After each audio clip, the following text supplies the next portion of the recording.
I have a question for everybody. Who here is a fan of implementing easy steps and getting huge results? Yes. Anyone? Oh, you like the hard steps and getting crappy results. Okay. Besides you, most people like easy stuff to do and getting huge feedback from that. So what I'm going to be talking about today is not a diet. It's just a simple lifestyle change that you can implement now that will drastically change your life. I mean, the research is clear. And when you're going through articles, and when I'm going through articles on intermittent fasting, you hear a lot of benefits. So, oh, it does this, this, this, but they never tell you why. And that's the challenge for me, because if I don't know how something works, I'm not going to implement it, and I'm not going to be able to maintain it for a long period of time. Because I need to know how things work, because it makes it more of a connection, and we like to do things that we understand. So, intermittent fasting. Now, we got to first kind of back up a little bit and talk about what everyone does in today's society. Nearly every single health professional out there, dietitians, nutritionists, I mean, even the general public, they all advocate the 6 small meals a day.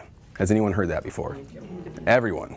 6 small meals a day. And the theory was pretty good. You know, if you eat small meals throughout the day, you're going to keep your metabolism high, and you're going to avoid that starvation mode where the metabolism drops, right? And that's pretty much the theory. And I remember going to junior college, chiropractic college, they all advocate that diet. They all promote eating 6 small meals throughout the day and never going longer than 2 to 3 hours without a meal. So what I did was I tried to find research on it. And you would expect there to be a lot of research, right? Since everyone's doing it. What if I told you there's not one research article implementing this diet, eating small meals throughout the day to keep you healthy, you know, burn fat and stay healthy? Weird, right? Yeah, I know. That never happens. So that kind of struck me as kind of crazy, right? So I looked at the research, and this is actually what the research did say. Say that you had one meal that was 2,000 calories and you ate it. Did you know that you would burn the same amount of calories eating that meal than if you spread that 2,000 calories out throughout the day? So there's no more starvation mode. There's no keeping your metabolism high. That already shoots that theory throughout the roof. But it makes sense because there's not one research supporting that anyway. So that wasn't very hard. And also, this starvation mode that they're talking about, it actually does exist. There actually is a true starvation mode, but it didn't occur until 72 to 96 hours after eating. That's 3 to 4 days does your metabolism plummet. And then I'm thinking, wow, that's a long time. Why would that be? And it all stems back to what our hunter-gatherers and our ancestors did. You see, they didn't have available food around every single block, 24 hours a day. What they did is they would go on these hunting trips and say that they weren't catching any prey, catching anything for 3 to 4 days. Well, your body's smart, because then what your metabolism is going to do, it's going to shut down so you can maintain your body mass and survive. A very intelligent response. But it happened 3 to 4 days after not eating, not 2 to 3 hours. That was completely false. Get that out of your head right now. So, what we're actually made to do is alternate between cycles of feast and famine. See, our ancestors, they don't have grocery stores on every block. They didn't have any of that available food ready to go. They didn't wake up in the morning and have a huge plate of pancakes sitting in front of them ready to devour. They didn't have that. Instead, usually the guys had to go and do on these hunting trips. They'd go days without eating, then they would catch food and they would eat a ton. Then they would go days without eating and then eat a ton. So it alternated like that. And what they found is that this cycling of your eating habits actually produced huge results and made people, basically made people a lot healthier. And we're going to talk about those health benefits pretty soon. So when your body's moving around, when you're expending energy, your body likes to draw energy from a few spots. Your first primary energy source, your body wants to grab its energy through glycogen stores and your blood sugar. So as long as those are replenished up, you're going to be using your glycogen and blood sugar. And the glycogen is kind of stored glucose in your muscle and in your liver. So let's say that we're eating every 2.5 to 3 hours, all day, every day.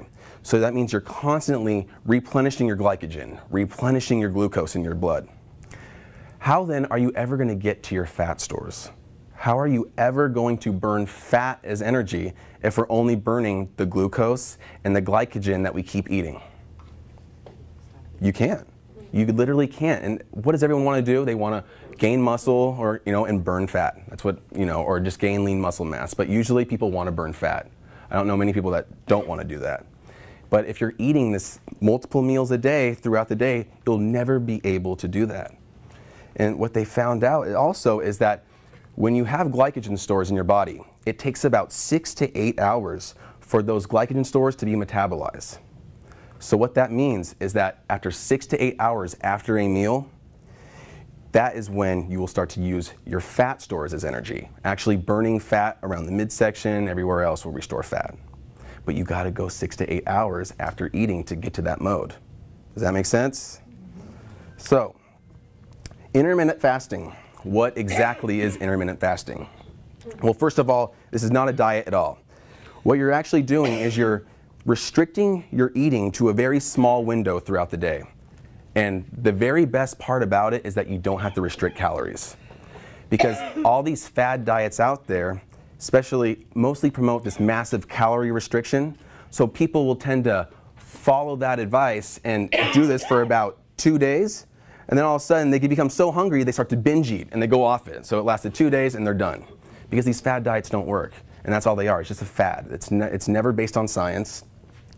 But intermittent fasting, when you just restrict that eating window, but you can still eat the same amount of food, that's easy to implement for people. You can maintain that and you can incorporate that into your daily regimen easy because you don't have to starve yourself. You can literally eat the exact same diet you're eating today and you're going to get all the benefits. So how it first came to light, I guess, intermittent fasting, was around 5 years ago, in 2010. It's a fairly new idea. And what they found is that the researchers out of a Duke Medical Center found out that the only experimental approach that increased the lifespan of these animals with cancer was continuous fasting. And that's where you actually restrict calories for multiple days at a time. And they're like, oh my gosh, this is awesome. And they actually found out it increased lifespan by 30%. Now just think about that, 30%. Say your lifespan's 100 years. That's adding 30 extra years to your life. Who would want to live an extra 30 healthy years of your life? I think most people would say they would do that. So they found that out. And then what they realized is that, okay, we know it works with animals, but realistically, humans are not going to do this. They're not going to continuously fast for 2 to 3 days at a time, not eat a thing. Even though they'll get these good results, they're not going to do that. And that's true. No one ever is successful with this massive calorie restriction. So then they found out that intermittent fasting, where you just restrict your eating window, actually gave you nearly identical health benefits. So that's the good news. It's the same thing. And then later, the International Journal of Obesity came out and they said, it is very similar with continuous fasting in weight loss, but intermittent fasting was by far superior in reducing metabolic disease markers such as cholesterol, blood pressure, triglycerides, heart rate. And there's a numerous amount, but those are just the few I want to talk about. So intermittent fasting, we really have something here. And so I'm looking at it. The health benefits are numerous, and I'm briefly just going to go over all the health benefits real quick, and then I'm going to pick 4 specific ones I really want to go into detail with. So first of all, when you intermittent fast throughout the day, you're going to normalize insulin sensitivity. You're going to boost mitochondrial energy efficiency. You're going to be more efficient, finely tuned machine. You're going to increase growth hormone production, which is your anti-aging hormone. You're going to lower inflammation. You're going to lower fat levels. You're going to shed the unwanted fat in the midsection, reduce your cravings, reduce oxidative stress, increase anti-aging longevity, increase brain function, and lower blood pressure. Whew. So that's a lot of benefits right there. And so again, it's basically going to clean and detox the body, making it a finely tuned machine. And that sounds pretty awesome. So let's actually look into this in more detail. I want to dig deep into the fat burning aspect, the human growth hormone aspect, the brain function, and the insulin sensitivity. Those 4 I really want to stress today. So, fat burning. Remember what I was talking about earlier. Your body only likes to use fat as energy as a last resort, after all the glycogen and all the blood glucose is out of the system. And that means that since it takes 8 hours for that glycogen to be metabolized, only 8 hours after a meal is when your body is going to be drastically burning fat. Okay, so it's got to be 8 hours after you eat. So when you're in the fasted state, when it's 8 hours after you've eaten, you're in the fasted state. It's kind of like when you get up in the morning after an 8-hour sleep. Now you don't have glycogen in your cells. You don't have blood glucose available for energy. So your body's instantly going to go after fat. But what do we do the first thing in the morning? Eat breakfast. And usually it's the biggest meal of the day, because breakfast, right, is the most important meal of the day. Or is it? So you're going to burn mass amount of fat on this diet. It's actually, sorry, not a diet, this lifestyle change. And also, say that we were going to work out in a fasted state. Wow, think about this. When you're working out, you're using a ton of energy. If you have no muscle glycogen and you have no blood glucose and you go and work out, you're going to be massively decreasing those fat stores in the body, using those for energy. You may feel a little lightheaded at first because you don't have that. But again, it's very short term. You got to make it a habit. In about 2 weeks, you don't feel that way anymore. But I mean, that is just going to magnify those results there. And oh yeah, stay tuned, because I'm going to be talking about the specific type of training to do while fasting next month. So we're going to kind of tie these two together. So stay tuned. Now, human growth hormone. This is not just for guys. Human growth hormone is essential for both guys and gals alike.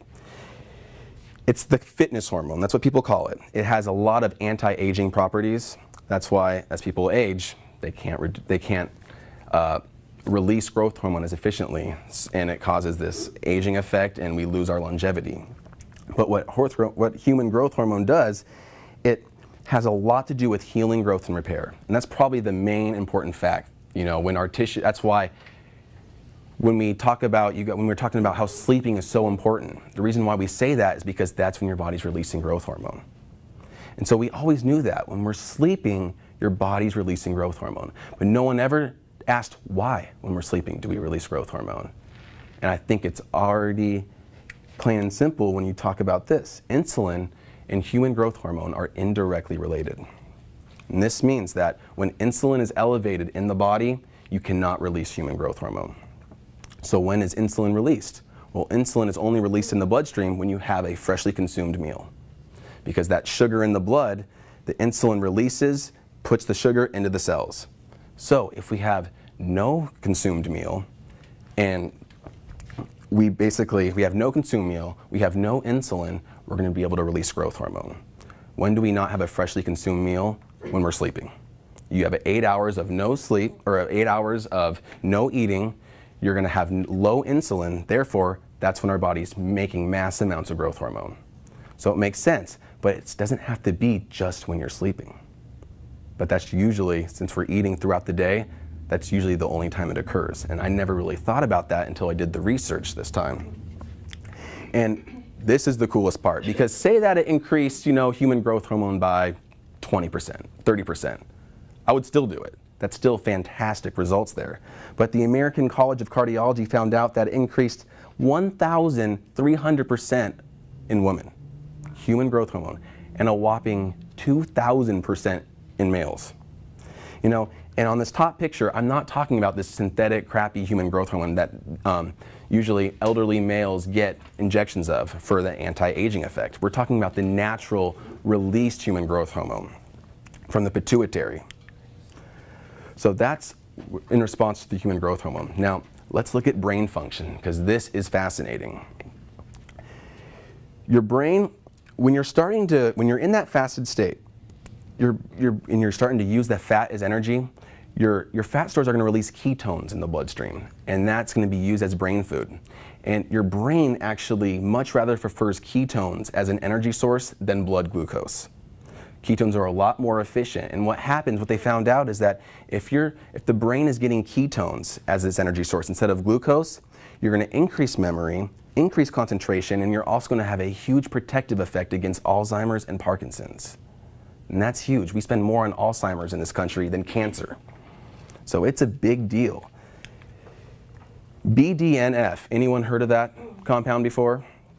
Brain-derived neurotrophic factor, BDNF. It's a natural protein that we have that actually activates stem cells in the brain to make new brain cells. Intermittent fasting, when you're in that fasted state, you increase this brain-derived neurotrophic factor by 400%. So that means if you increase this substance by 400%, and one of the main goals of this is to activate your brain stem cells into making brand new neurons, nerves, brain cells, do you think that's going to help your brain? I mean, 400%. And it has a huge role in neurohealth, protection, and also it really preserves the health of your neuromuscular junction, which is where the nerve controls a muscle. Right where the nerve innervates the muscle, that's called the neuromuscular junction. And a lot of times when people lose their strength as they age, it's because of defects with that. It's not really the muscle itself that's going bad, it's that junction, the nerve connecting to the muscle that's not working properly anymore. So this increase in brain-derived neurotrophic factor is huge. Now on to insulin sensitivity, because this is kind of confusing, and I know insulin resistance is being stressed all the time now. Insulin resistance. And they found out that insulin resistance is basically linked to every single chronic disease out there. When you're talking, it destroys your blood vessels, it increases heart disease, cancer, diabetes, stroke, osteoporosis. And that's just to name a few. And that's all from insulin resistance. So if we look at these two pictures here, what you're going to find, the one on the left, this is a normal response. So you're going to see the bottom, those little blue dots, that's blood glucose being released in the body after a meal. The insulin that's being released on the very top by the pancreas, you only need a little bit of insulin to put that glucose into the cells. That's efficient. That means you're very sensitive to insulin. You only need a little bit amount of insulin released for all that glucose to go into the cell. And that's what you want, because that means your body's very efficient at utilizing the energy that you're eating. Picture on the right.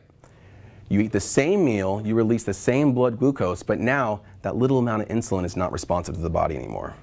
Now you need a ton of insulin being released, and what happens, that ton of insulin being released, it's still ineffective at bringing the glucose into the cells. So you're left with a condition called hyperinsulinemia, and that's just a fancy term for too much insulin in the blood. And when you have too much insulin in the blood, that's what it means to be insulin resistant, leading to every chronic disease out there. And when you think about this, if we're eating these small 6 meals a day of these processed carbohydrates, always increasing blood sugar, that's like, and then the insulin gets released. After a while, just constantly doing its job, it's going to lose its effect. It's kind of like when you hear an annoying sound in your ear. It's really annoying at first, but after a while, you kind of become immune to it. You kind of forget about it. It's kind of like what's going on with the body. When you're eating all these meals, your insulin can only react so much, and then finally it just loses its effect. So, with the insulin benefits, the brain benefits, and the growth hormone benefits, we're going to tie this down into 3 different fasting plans. And there's basically 3 options for you guys when it comes to intermittent fasting. The first 2 I'm not a big fan of. The first one is called the 5-2 intermittent fasting plan. Basically, it's where you fast for 2 days, eat normal for 5 days. That's the first one. And the second one is the alternate day fasting. And you got it. It's fasting one day, eating normal the next day. Fasting, eating normal. And it's alternating like that. Now the problem with that is when your week is so sporadic like that, it's hard to have a consistent lifestyle, to make a consistent regimen going on in your life. And that's why I prefer restricting your daily window daily. Because when you add something consistently in your life, you're able to do it over and over again. And that's why it's easier to literally work out a little bit every day instead of doing it once Monday, once Thursday, and once Saturday. Because you're breaking up your system too much. You want to make it consistent throughout the day, and that's what responds to people's behavior. And so when you're eating this restricted eating window each day, well, I'm going to share with you my personal routine on how this is done. So what you're going to do is you're going to break down your eating window to 8 hours a day, which means for the additional 16 hours, you're not eating. Now, the cool part is that when you're sleeping, that's 8 hours right there. So the first half of the time you have to fast, you're sleeping, so that's the easy part. And then like you see here. In the morning, I skip breakfast. The most important meal of the day. Yeah, it's pretty crazy. But the good news, coffee lovers, you can have coffee. Yes. Black, got it. Yep, it just can't have sugar. Because any sugar you put in the system is gonna increase insulin, increase blood sugar. You're then not gonna use your fat stores anymore. No cream? No cream. Nope. Coffee and tea is okay. Lunch then becomes my first meal of the day. And that's around 12 p.m. And then I snack throughout the day, and then dinner at around 7:30 is my last meal of the day. So I'm eating between basically 12 and 8, and I'm fasting the remaining times. You snack. And I snack throughout the day between lunch and dinner, but not outside that window. Only in that 8-hour window is when I eat. So I still eat a ton of calories throughout the day. I mean, I eat a lot of calories, but it's just in that 8-hour window. And I've been doing this on and off for about 2 years. And what I do is I do this every weekday. And then I go off it Saturday, Sunday. Just because it's hard, it's kind of nice to kind of have a cheat day, if you will. You know, so I do this throughout the week, make it my normal routine, which is easy to follow. And then on the weekends, I just live it up. Yeah. So, since it's not a diet, but that doesn't really mean that you can eat just anything you want. Yes, it's true. If you eat a crappy diet, you will still get pretty killer results just following this plan. However, you are what you eat at the end of the day. So if you're eating crappy fats, crappy processed carbs and sugars, your cells are going to be sick even though you might have little low fat stores. Just because you have a low amount of fat doesn't necessarily mean you're healthy. But I think everyone here wants to be healthy, so you still want to pay attention to your diet. You know, you want to limit those processed carbs and instead replace it with healthy fats, vegetables, fruits, all of that good stuff. And in the morning, gotta tell you, when you're skipping breakfast, because I found that that's the easiest way, not many people are gonna skip dinner. When you skip breakfast, you will get hungry in the morning for the first week. And that's what I noticed. Literally after 2 weeks, your body, that's about enough time for your body to adequately burn fat as its primary tool, and you won't need to have those cravings anymore. You won't have those sugar cravings. You won't have that food cravings, because most of those cravings we get is for sugars in the first place. So you limit the sugars and you get your body adapted to burning fat, you're not gonna have those cravings anymore. And again, I incorporate it every day during the week. And I just wanted to spread a caution out to people who should not do this. And really everyone should, except people who have congenitally low blood sugar, and for those pregnant and nursing mothers. And let's just talk about the pregnancy first. When you're pregnant, I just want you to focus on having a healthy diet. You know, we don't need to restrict eating windows because you're taking care of a baby too. It's not just about yourself. So pregnant women should not do this. And also when you're nursing, because you're still basically using your nutrition for the baby, just focus on nice, healthy diet in that case. And also for people who have low blood sugar naturally, if you have low blood sugar and then you diminish it even more, you're gonna feel pretty loopy, a little dizzy. So I wouldn't recommend that. You know, I'd recommend just basically just going by a good diet instead and not doing the intermittent fasting that way. So, and I just had to put this because you know it's the old wives' tale. The breakfast is the most important meal of the day. You know, the cracking of the knuckles causes arthritis. You know, we've heard a lot of these things. Not true. The world is flat, you know. No, these are not true at all. Never one research article saying breakfast is important.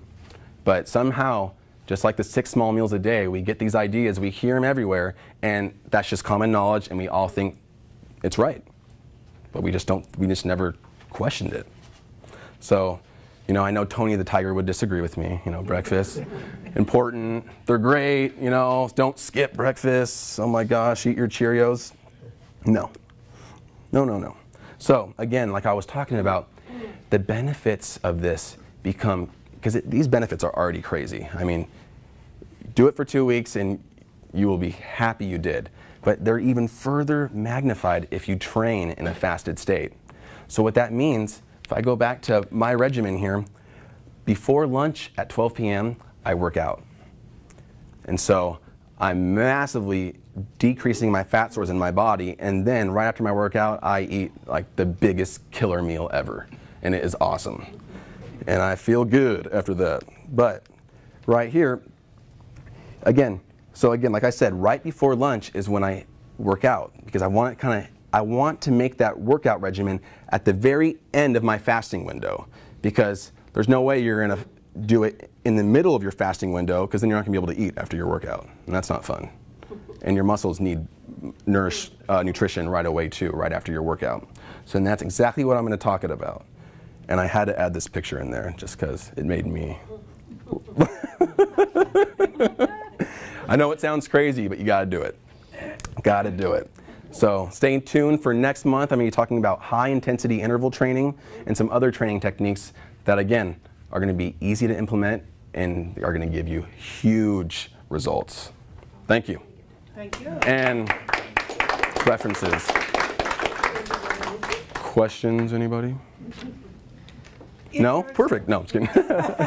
Is there a certain, when you do your exercise, is there a certain length of time you need to do the exercise? Like certain amount of minutes? No. I mean, I would say, like, you probably want to give yourself, I give myself about 25 minutes of exercise, but I'm not talking at the gym. I'm not doing, I'm just solely getting my work done. For one, because I got to be back here soon, you know, after lunch break. But no, I mean, you can do anything. Any type of exercise you do, you're going to be increasing that metabolism. That means that your body's going to be looking for energy, and you're going to be burning fat regardless. I thought, and it's approximately 8 hours before it starts using. Yep, it takes about 8 hours for. I thought it was even longer than that. 6 to 8 hours. Oh. It takes 6 to 8 hours to kind of reset your glycogen and your blood sugar. And only after that is when your body will turn to fat as its energy, because it's got to get its energy from somewhere. Yeah. It just doesn't have the available blood glucose or the glycogen to use from. And would you say, like, in that 2-week period, it seems like to me that when you start doing it, it's almost like you're retraining your body, or you know? Yeah, you are. It gets in like a pattern, and every time you implement something new, you're going to be changing your pattern. Yeah. And that's why it's a lifestyle thing. It's not a diet, because you're still eating the same thing. You're not cutting calories. It's the same thing. You're just basically skipping breakfast. And I have found that, I mean, I'm not even hungry in the morning. I know. And not at all. I get to a certain point, like maybe, because I do it like 16 fast and 8. Yeah. When it gets close to that 16 hours, I start getting hungry, but that may be just because I've gotten into that habit. Well, yeah, that's your cycle. And exactly, you will not get hungry in the morning anymore. No, not But you at have all. to go through, it's kind of like quitting coffee. Anyone tried that? Kind of sucks the first week, you know, and it's the same thing. Quitting breakfast is the same thing. You're going to go through a little kind of alarm stage, but after that, your cravings for sugar, sweets go away. Yeah. And I can't tell you how many patients bring us food. I don't eat it. Are you careful about your fruits and the sugar content of fruits? Or Absolutely not. potatoes? No.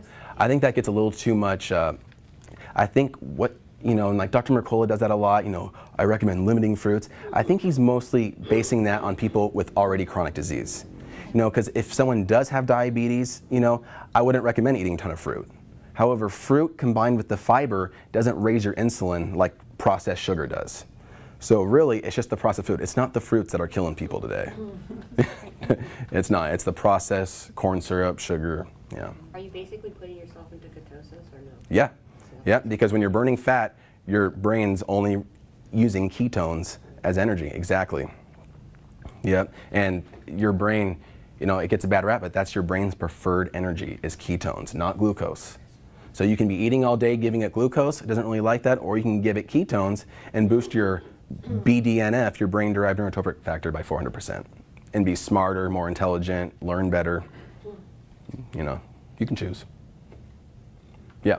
So a lot of people can't work out until after work, around 5 or 6. So do you have a good plan for those people instead of? I mean, you can still do it, or you can, I mean, it's tough because for my schedule it works out, but people have schedules where they can't necessarily do that. Ideally, in a perfect world, you would do your workout right before your fast is ending. Yeah. That way, right after, you can eat a huge meal after that and be out of that, you know. But if you work till 5, I would still encourage to work out, and you can still do the fasting. When I was in school, I was doing it, but you just can't work out till later. And again, an effective workout, all you need is 20 minutes. So I know you have an hour lunch, So you can kind of get a little bit of that during that time, but it doesn't take a whole lot of working out to get huge benefits, because all your body's using now is, at that point, is fat. You're not using glucose, you're just massively burning your fat. And someone raise their hand over here somewhere. I saw in your coffee it had bulletproof. Yeah. So is that because of the fat in it, and that's allowed, there's no sugar? And it's kind of there's something called the bulletproof fast, which is basically intermittent fasting, but instead of having black coffee in the morning, it's bulletproof coffee. And while that happens is because coconut oil in your bulletproof, so sorry, let me back up. Bulletproof coffee, it's organic coffee, so you'd make it in like your coffee pot, just normal, and then you're gonna put it in a blender and you're gonna add a tablespoon of coconut oil and a tablespoon of grass-fed butter, and you blend it up. That's called bulletproof coffee. And the theory behind that, and this is actually researched, is that the coconut oil is a medium chain fatty acid. It's instant brain food. So that way, if people are starting off feeling kind of loopy in the morning without breakfast, this gives their brain instant food right away. And it also increases mental clarity. And since coconut oil has no sugar, it's not gonna increase your insulin levels. So you're still good with that. So you can actually have bulletproof coffee. However, creamer and stuff like that, that's, first of all, it's not natural. It's a dairy product. It's vastly pasteurized, processed, and it does have sugar. Most creamer. Yeah, so bulletproof coffee would be a great alternative for that. So it's butter? You said what kind of butter? Grass-fed raw butter. Oh, grass-fed Yep. raw butter. And if you can't get that? If you go to Whole Foods and that, you can actually get it. Yeah, they have like Ancient Organics ghee and stuff like that. It's good. Ghee? Ghee? Ghee? Yeah. I think we can And you get that. said coconut oil? Coconut oil, yeah. And that will not increase your insulin, so that's okay to have in the morning. Either or, I think I both have are some. combined. Both, yeah. Because that's what it is. That's what Bulletproof is. But what Bulletproof did is they kind of made their own oil to use. Instead of coconut oil, they made their own special oil. If you look at the ingredients, it's coconut oil. But they just like to make, because they term the term bulletproof, so they also wanted to have things to sell to the public. In my opinion, it's a little bit of a ripoff, but because you're going to get the same thing from coconut oil. You don't need to buy their products, just make the same thing. So some morning you had to be really alert, you could throw that in. Oh, Ordinary. well, I do it every day. And once you have it, it tastes so good that you'll never go back to, Oh, bulletproof? yeah, Tastes so good. it does. It's amazing. And then if you have a Vitamix, which is like the blender on steroids, I mean, it turns into like this like foamy, beautiful, just creamy goodness. And it is awesome. Oh. Yeah. I have trouble drinking black coffee unless I had breakfast. I just gives me terrible diarrhea. Would the butter and the coconut oil help with that? Yeah, because coffee, I mean, if anyone here gets the Mercola newsletters, you're starting to get these massive benefits of coffee.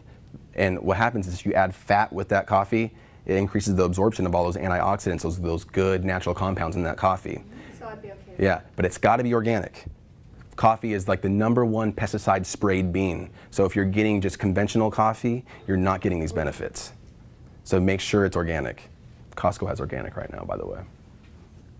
Yeah, but yeah, try it because I think that would help. You know, yeah, I think it would help. Any other questions? Is the Costco organic already ground? Or is No, it grind? it's in bean. No, I grind my beans fresh every morning. I like good coffee, good strong coffee. Yeah, I don't mess around when it comes to my coffee. I'm from Seattle. I mean, come on. Any other questions? It's a tablespoon of coconut oil, a tablespoon of butter, and about, I go until like my coffee pot hits the 4. You know, I make enough for me and the girl, but I like to take it right when it hits the 4, I go and pour it in the blender because that's like the strongest part of the coffee right there. And I like it really strong. She likes it kind of weak, so it's like perfect. Yeah. Yes. A tablespoon of butter, tablespoon of coconut oil, and about 2 cups of coffee. Yep. Anything else? Yeah. What other suggestions are there for your first meal? I mean, when you're eating your first meal, it doesn't matter what you start with, or Well, no, I mean, proteins, or no, it really doesn't. But obviously, for every meal, you want to have a good, healthy protein. You want to have vegetables, good, healthy fats. So anything that's not like bread, cereals, and grains, I would say would be awesome. So you could have like The what? poached eggs or something? Yeah, and- that'd be awesome. And so I eat eggs like a madman. Yeah, at least 4 a day. Healthy fats, egg yolks are awesome for you. It's good for your eyesight. That's one of the 20 foods good for your eyesight that Dr. DeWitt came out with. So. About grains, what about quinoa and amaranth? Quinoa and what? Amaranth is another good one. Okay, yeah, quinoa and chia seed are not a true grain. Okay. They call them pseudo grains. They're a little bit different. They're more in the vegetable side. And what's cool about quinoa is it's one of the only vegetarian complete proteins you can get. One of the only. You can have complete protein if you mix all these foods together, but quinoa is one of your complete proteins altogether. Yeah, that's fantastic. I eat a ton of quinoa. Anything else? Awesome. Well, thank you.